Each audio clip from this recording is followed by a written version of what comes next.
Okay, so Susan, we are it's live on YouTube now, and I see a couple more members of the public joining the meeting. So just in a minute or so, I'll give an overview of the meeting and just introduce myself to those others that have just joined. And then I'll hand it over to you, Susan.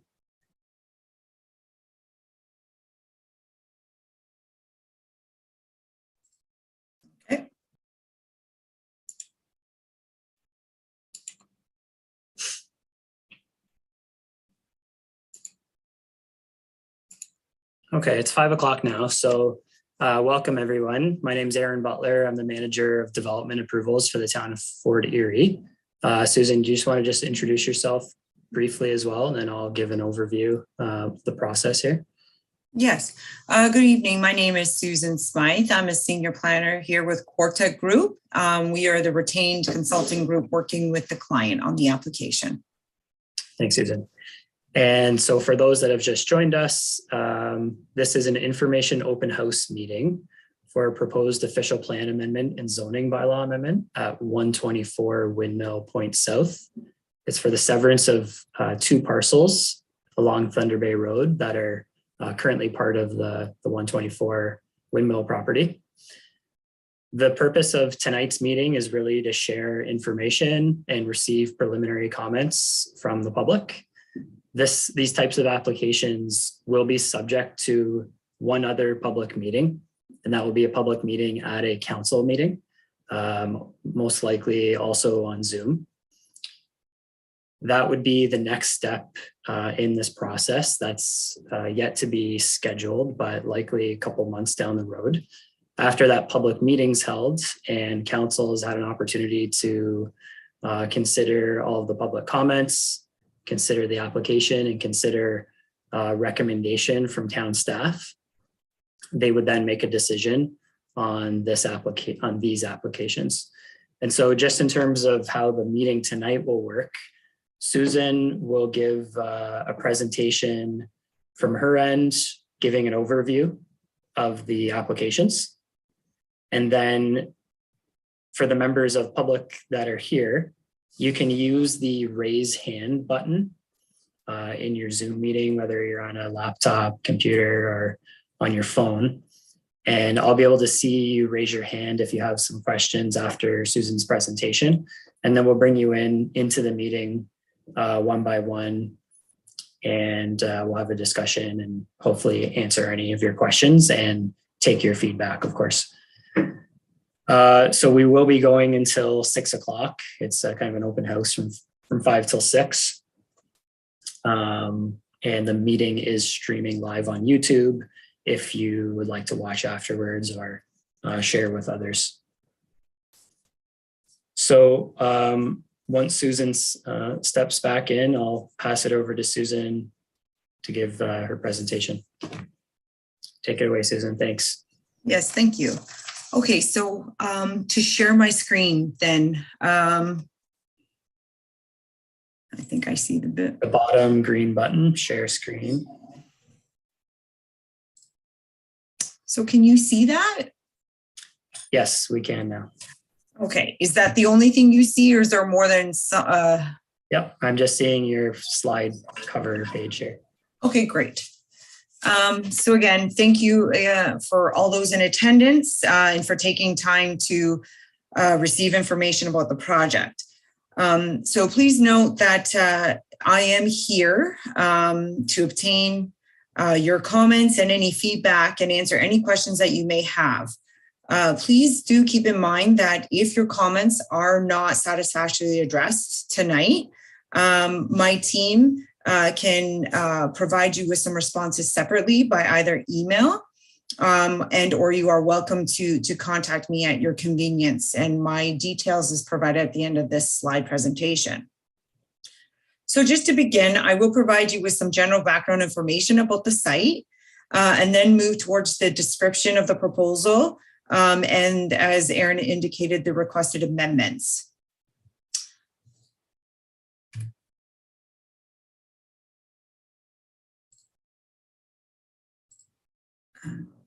Sorry, just one moment.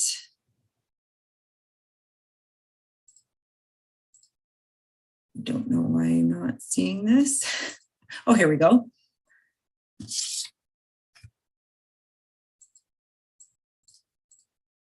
Okay. Background information. Susan, sorry, just we're still seeing the cover page, the first slide. Oh. Okay. I don't know why. Oh, here we go. Can you see that now? Perfect. Yeah. Okay, sorry.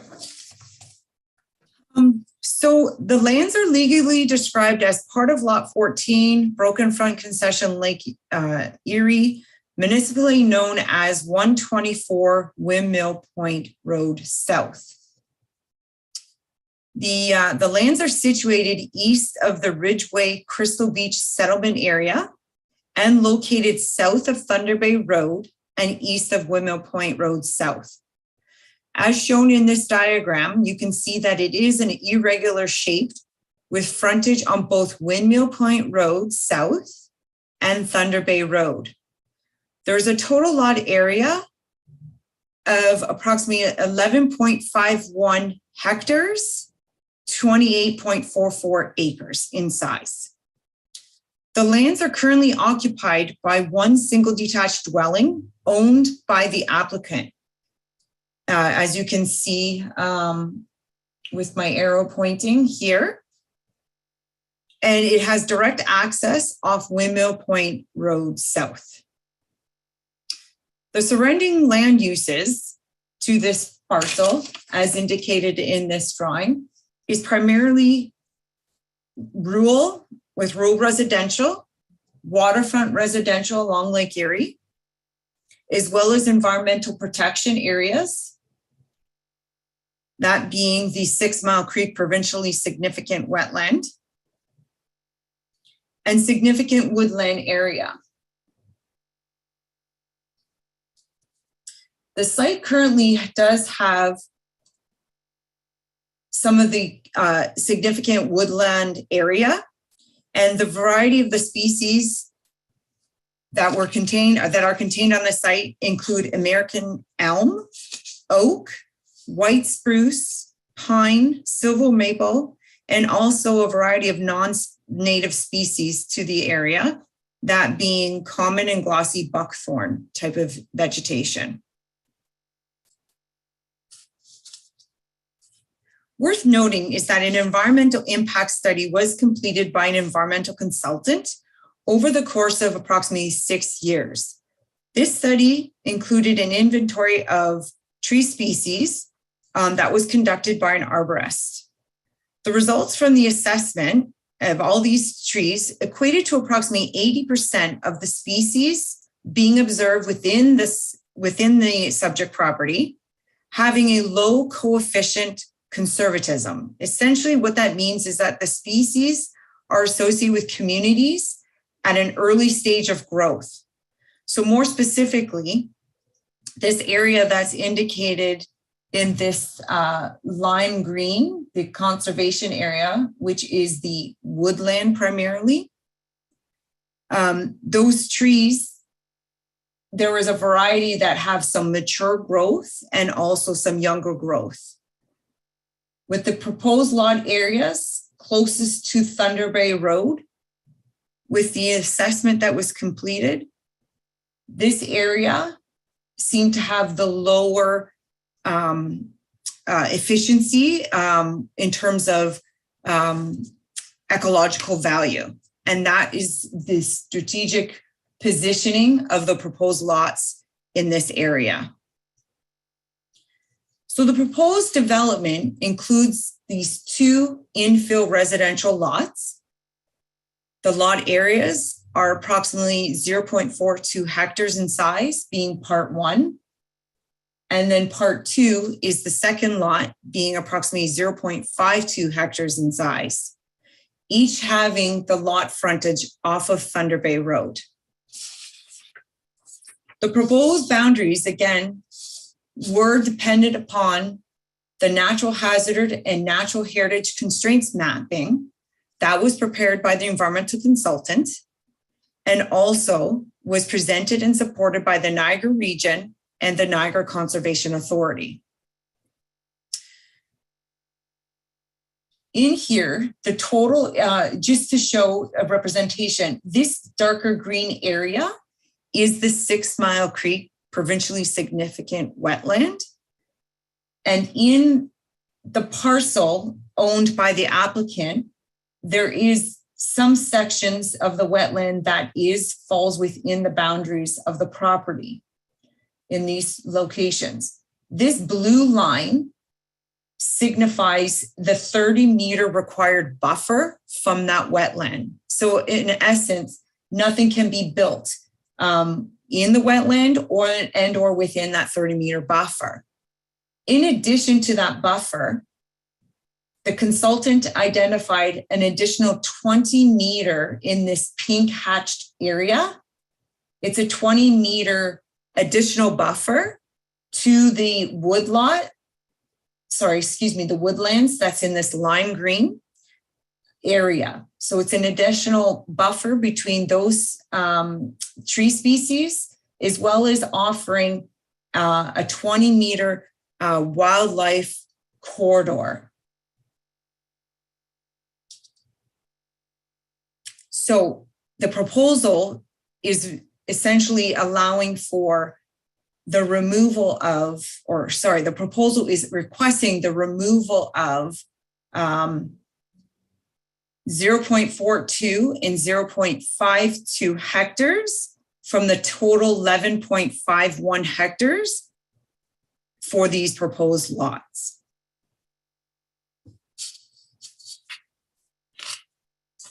This image here on the bottom is just showing the view of the vegetation, the tree species that is going to likely be required for the removal of these proposed lots. On this drawing here, the yellow delineates the area of removal. So on the site, it does not necessarily mean the entire site will be removing the trees and or vegetation, only the area, the building footprint to accommodate the dwelling and the septic bed, and some additional space for some private amenity would be required for the removal of the trees. Susan, do you have a slide that zooms in and shows, okay, this shows it a bit Yes, better. yes. And I'm just going to interrupt you just because we have two other people that have joined us since you started, just while there's a pause. A couple of other listeners. One is called in by phone. And so just so everyone's aware, we're in the open house meeting for 124 Windmill Point Road South. Susan's just in the middle of providing an overview of the applications. And following Susan's presentation, we'll open it up to the public for questions. Sorry, Susan, to interrupt. I just wanted to make sure everyone that was just joining was on the same page and just aware of the process. Yes, no, thank you, Aaron. So just to continue, for the proposal, there is the request for amendments to the official plan. There are two identifiable amendments. One is to the mapping schedules. So as you can see here, this is a schedule that's been, I think it's Schedule C under the official plan. And this red dotted line delineates approximate location of the subject lands. In there, it identifies as significant natural areas, and what it is the hatching signifies the woodlands that's over 2 hectares in size. The request here in this image here, so it's the part 1 and part 2. So essentially the request is to remove that hatching area to allow for these 2 proposed lots. The other amendment is more specific to the policy, specifically section 4.6.3. It's consent to sever.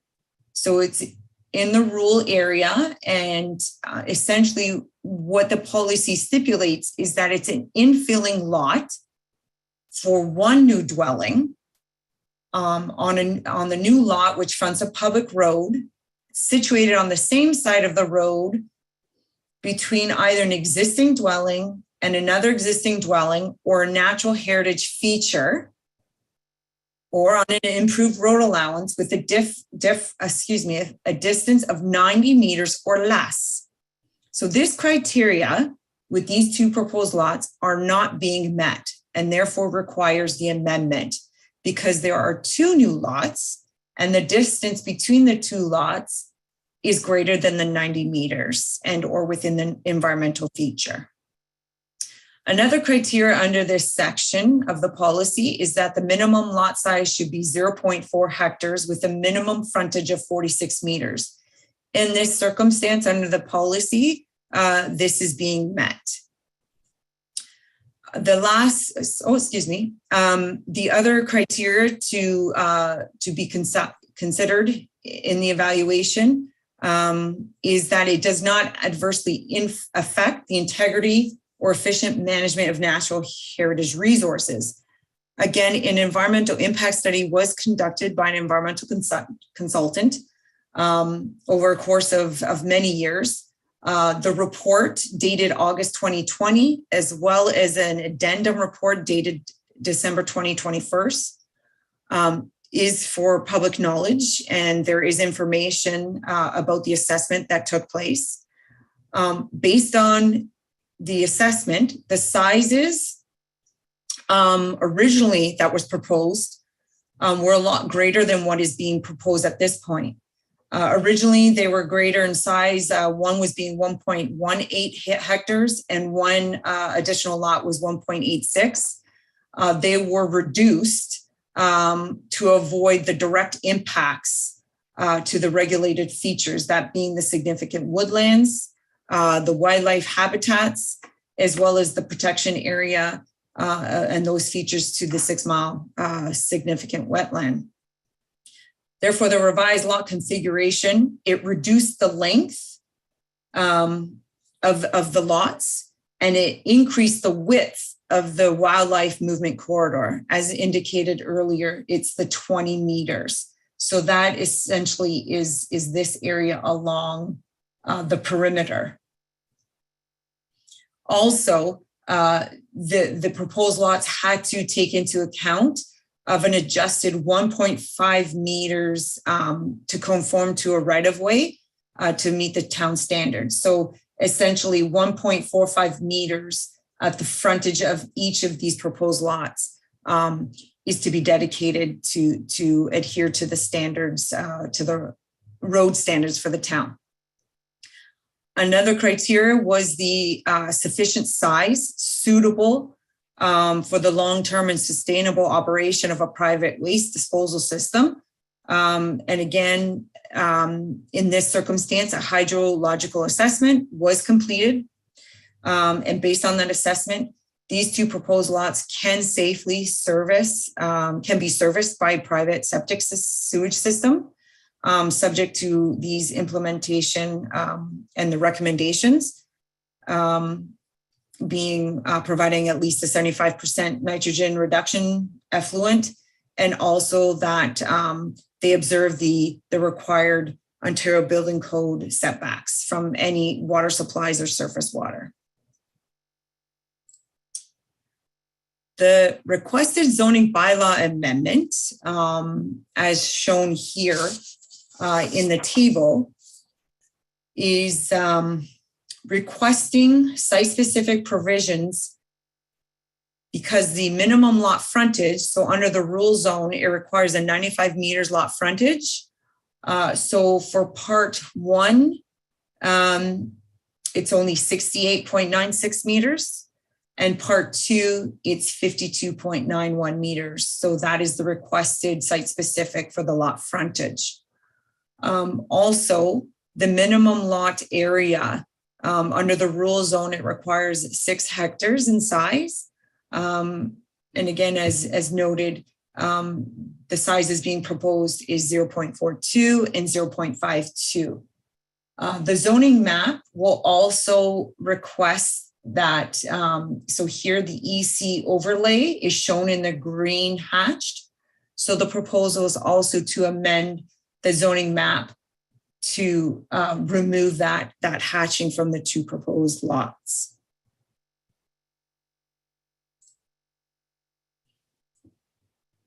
Just again, worth noting too, the other zoning regulations with the two proposed lots are being complied with. So they are satisfied. In any planning approvals application, there is a requirement for an assessment of policy, both from the provincial, regional, and local policy.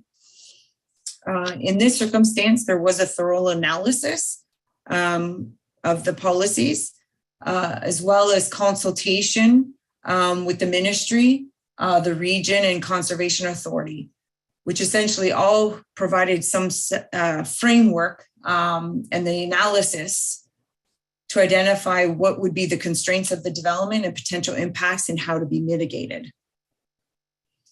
Natural Resource Solutions, Inc. Was the environmental consultant who conducted the field work and the analysis in the environmental impact study. And again, as noted, they are included as public knowledge, so are available for review at any point.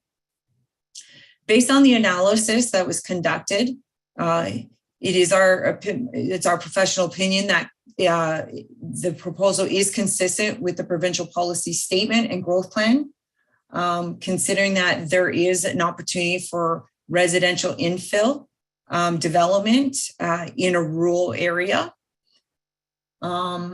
especially considering that there is existing rural residential uses along Thunder Bay Road. With respect to the connectivity and diversity of the natural heritage system and the long-term ecological and functions of these features, it is believed that the two proposal does not significantly hinder the opportunity to maintain these connectivities, and therefore it's consistent with those environmental policies. With respect to the regional official plan, there are policies for infill within the rural limits of the town, as long as they're less than 3 lots. In this particular proposal, we are less than the 3 lots, as well as through the environmental impact study. There is the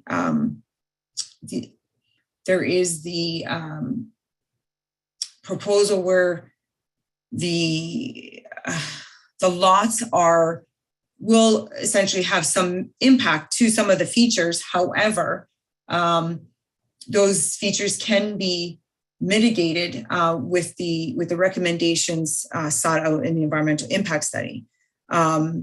Those types of mitigation include the timing and hours of operation for the construction activities. Other mitigation is such that there should be no removal of trees during certain months to avoid bird nesting seasons. Other recommendations such as silt fencing to minimize erosion and direct impacts to trees. There's also a tree preservation plan that's been provided where it identifies compensation of the trees lost and how they can and where they will be replaced on the site. The proposals are generally consistent with the town's official plan, whereby consents to sever for residential uses is permitted. And again, the requested special policy amendments will essentially align with the policies of the plan. Next steps. So this is the first step in public consultation. It is for the official plan and zoning bylaw. So again, this is the first opportunity to meet, to get an understanding of the project and to get some feedback from the public. As Aaron indicated, there will be the statutory public meeting, which is another opportunity for public consultation, which is yet to be determined. It will be an opportunity to also respond to additional comments or concerns. Following that will be the town to prepare and present a recommendation report at a future committee and council meeting. Then the notice of decision and a 20-day appeal period. Following that, if all is in favor, there is the subsequent planning approval, which is the consent applications. So there would be the requirement to do the 2 consent applications that will be done with the committee of the adjustment. There will be another opportunity for public comments as well. And it applies to a 20-day appeal period. And again, if everything is successful, then there is the building permit and construction stages where that will have to be through another approval stages at the building permit through the chief building official. And that essentially concludes my presentation this evening. And I do welcome any comments at this time. Thank you. Thanks, Susan. So I just stopped your screen sharing, and we can pull up any other figures if we need to. If there's any other questions. So just to recap for everyone here, before we turn to questions, basically the application is to sever 2 parcels from the existing parcel. Those 2 parcels would face Thunder Bay Road. In order to do so, the owner needs an amendment to the town's official plan for its policies on infilling residential lots in the rural area, as well as to the zoning bylaw for the rural zone requirements. The result would be, again, 2 lots facing Thunder Bay Road. The severances themselves aren't being considered per se right now. If council approves the amendments to the official plan and zoning bylaw, then there would be a separate process through the committee of adjustment, as Susan mentioned, to actually sever the parcels. And that's subject to a public process as well. Following that would be building if all were approved. So I will open it up to questions now. We do have several people in the attendee area. So if anyone has any questions or comments, you can raise your hand by clicking raise hand at the bottom of your screen. If you are joining by telephone, I think we have one person that's joining by telephone. If you hit *9 on your phone, we will be able to see that you're raising your hand. So just to that one call-in user, you can hit *9 if you want to raise your hand to speak.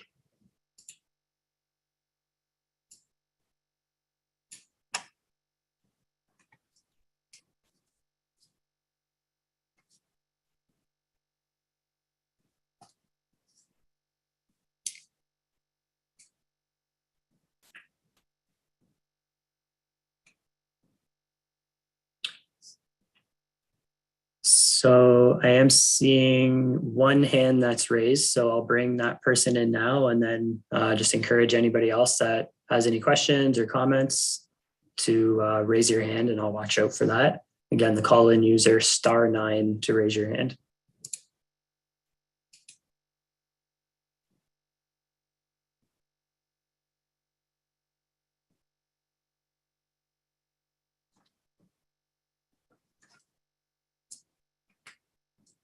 Hi, Mary. You should be able to unmute yourself now. And if you want, you can share your video. That's up to you. Did you have some questions for Susan? Okay. There you go. We can hear you now. Perfect. Yeah, we have a lot on Stanaland that this property will be kind of butting up against us.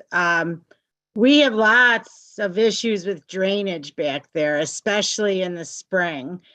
Last year, it never dried out. It was a wet summer, but we had 11 ash trees that we had to take out because they were dead, and we never were able to get back there to take care of the stumps. And I'm wondering if there's any arrangement being made for drainage with these lots going in? Because that's directly going to affect us on Stanaland. Go ahead, Susan. Sure. So for the official plan and zoning bylaw approvals, there is no real requirement at this stage to take care of lot grading. Although it is considered in the evaluation of the proposed lots, particularly the size as well, it would be through the committee of adjustment and the consent process. A condition of approval will be for lot grading, such that there is being sure that the drainage is contained within the proposed lots and that there is no impact on the adjacent properties.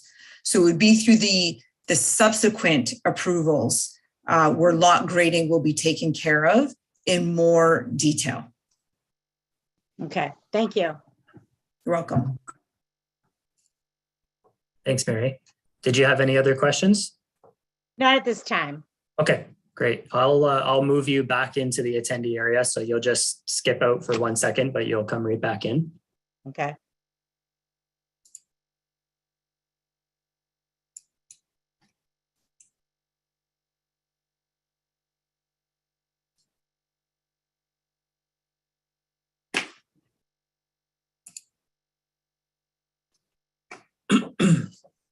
I'm not seeing any other hands raised at the moment. We do have a number of other attendees here. So if you did have any questions or you wanted to come in and make a comment or again, ask Susan or myself any questions about the proposal or the process, feel free to raise your hand.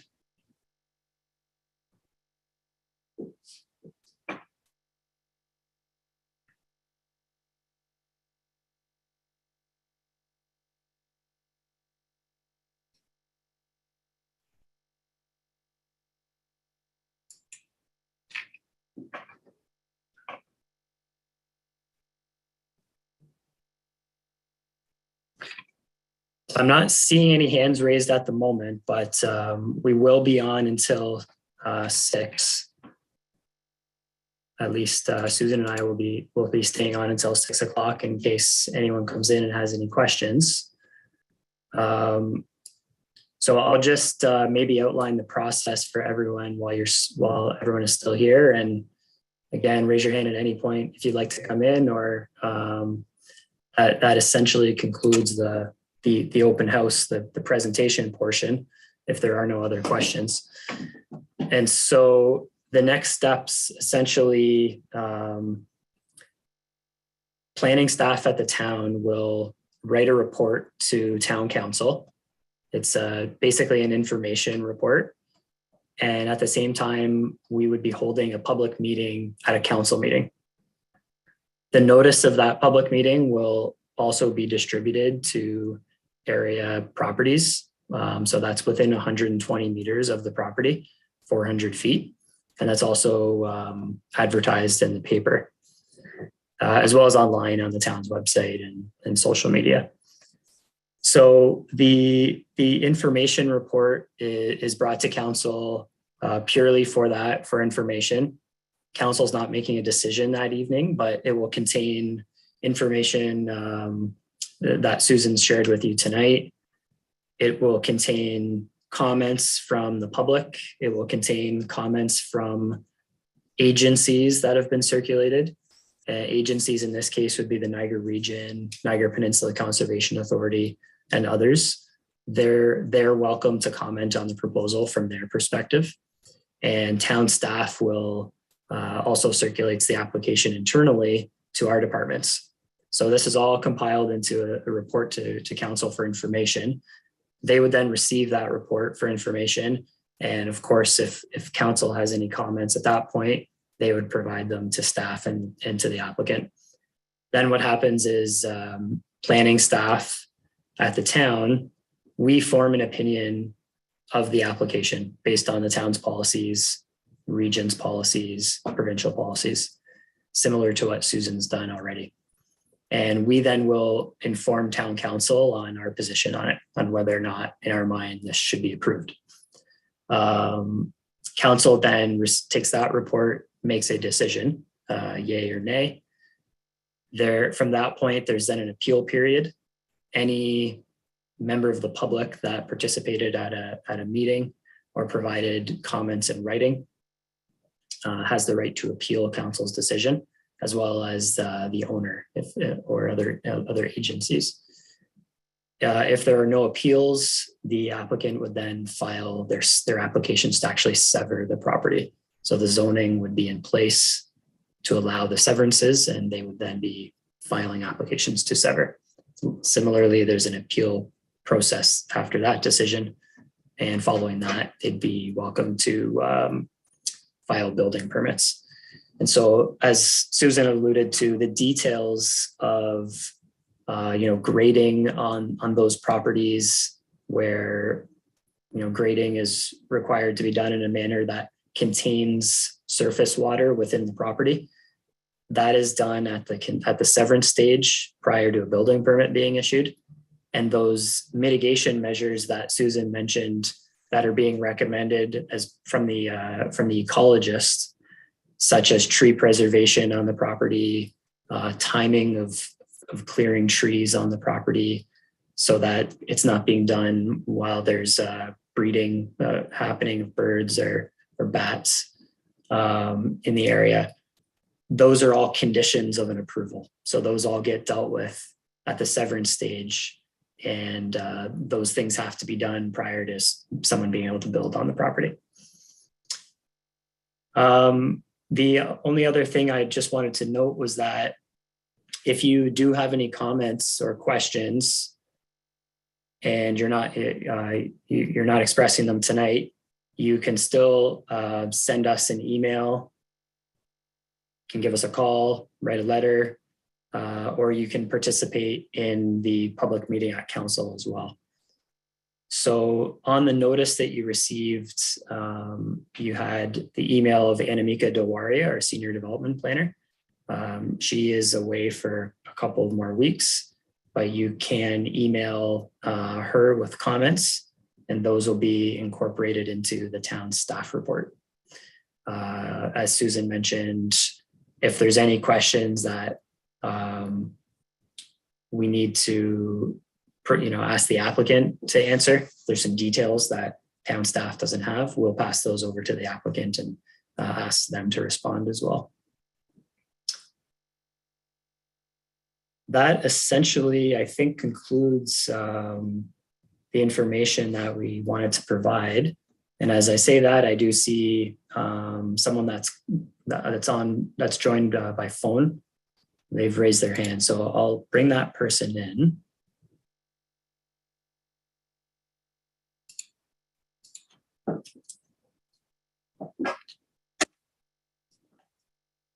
Hi there, can you hear us?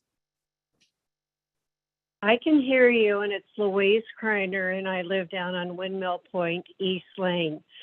My question is, the homes are accessed from Thunder Bay Road, is that correct? That's correct.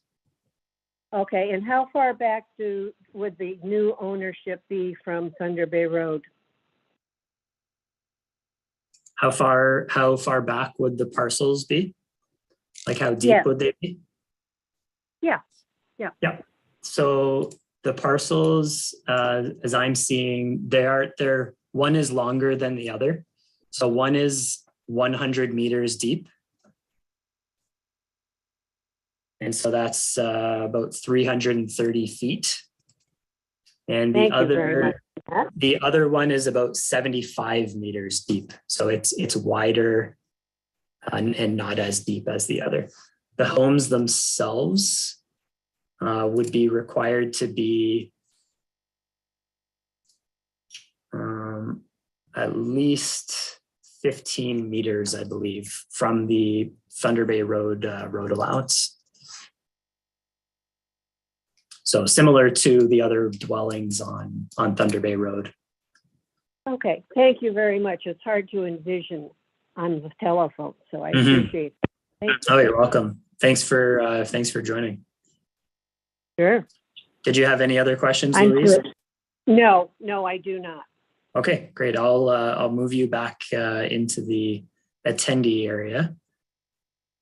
Thank you.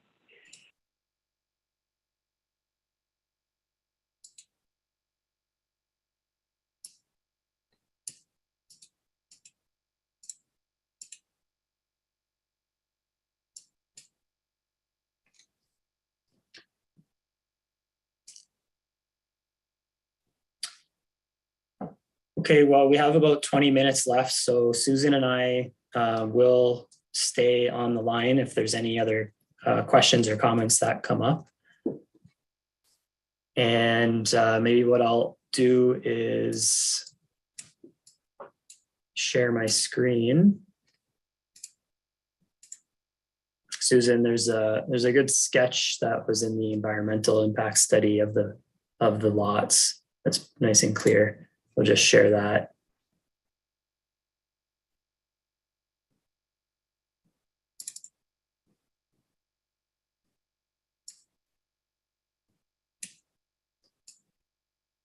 So what you're seeing now is just the parcels at Thunder Bay Road, the two parts, part one on the left and part two on the right.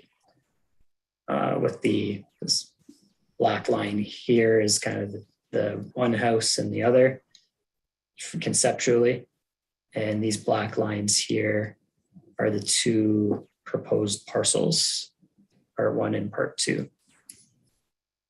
The pink is the being area for the septic system.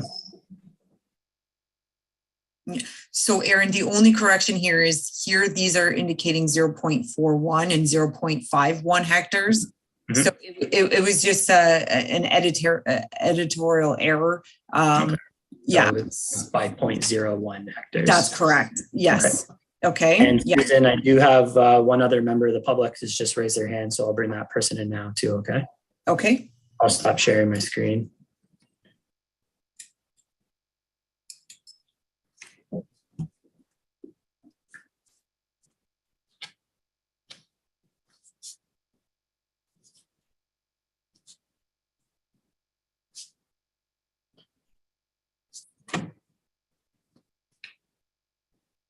Hi, John. We can see you if you want. If you can unmute yourself,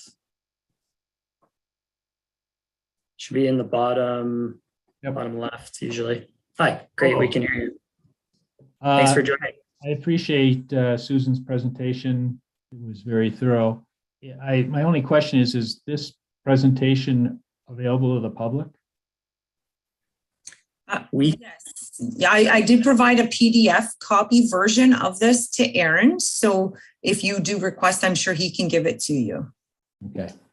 So we'll post it online. Okay. And the entire meeting will also be available to watch on YouTube. So the whole presentation with Susan talking over it, there'll be on the town's YouTube page, Town of Fort Erie. You'll be able to watch the presentation or share that. You can see the whole thing over again. All right. Thank you very much, Aaron and Susan. I appreciate that. Everything was very professional. So I appreciate your time this evening. That's my only question. You're welcome. Thank you. Thank you.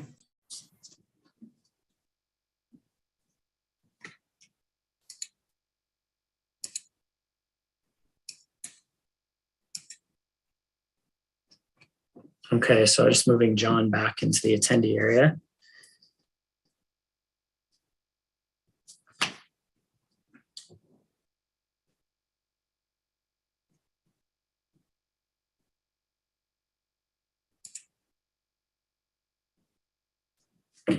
So perhaps what I'll do, everyone that contacted me today and yesterday with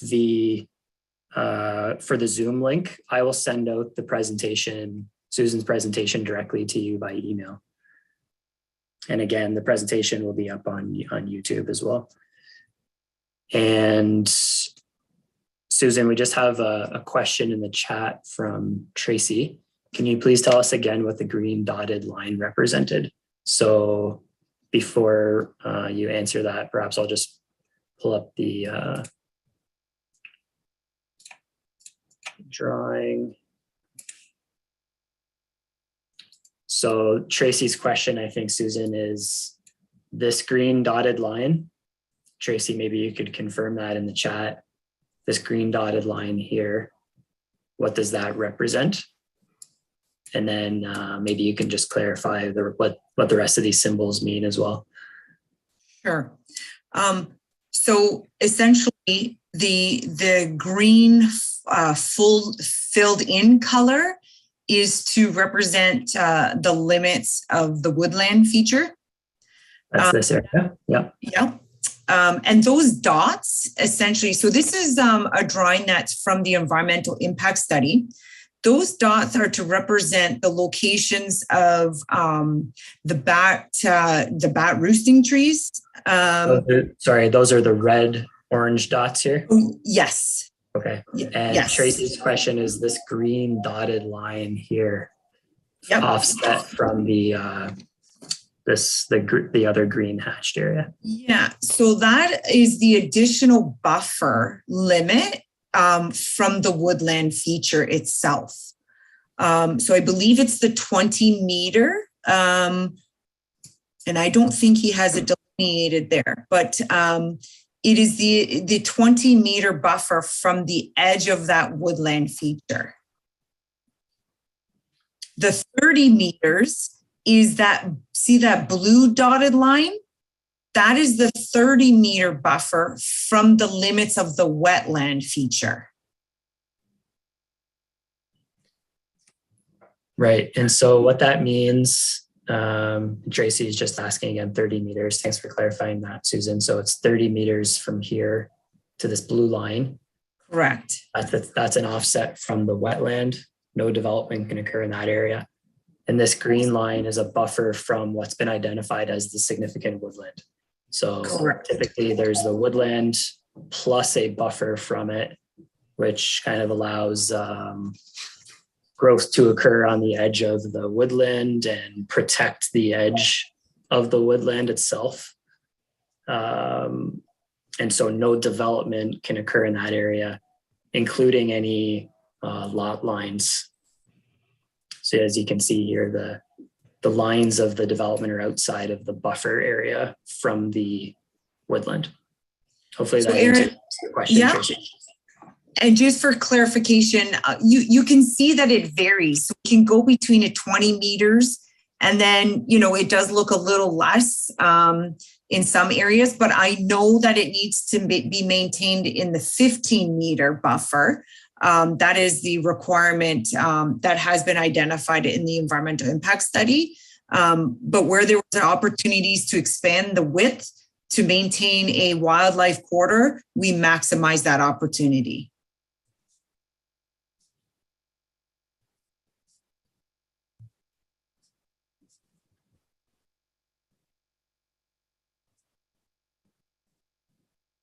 Thanks, Tracy.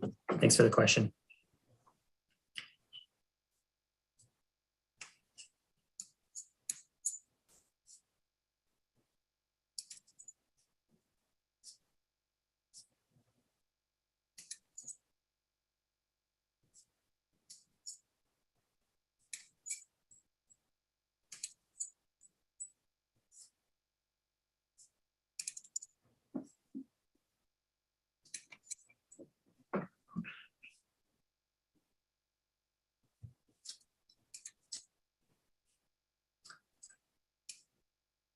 So I'll just leave that figure up there because that's probably it's very helpful to see, really visualize the actual development. And I know a couple of people have already signed off, but we'll be on for another 12 minutes here, and I'll just monitor the attendee area if I see any other hands raised. But I'll likely just mute myself here.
Okay, well, thank you to those who stayed on for the full hour. We'll hope to hear from you again and possibly see you at the public meeting. Welcome any input you may have on the application. Susan, thanks very much.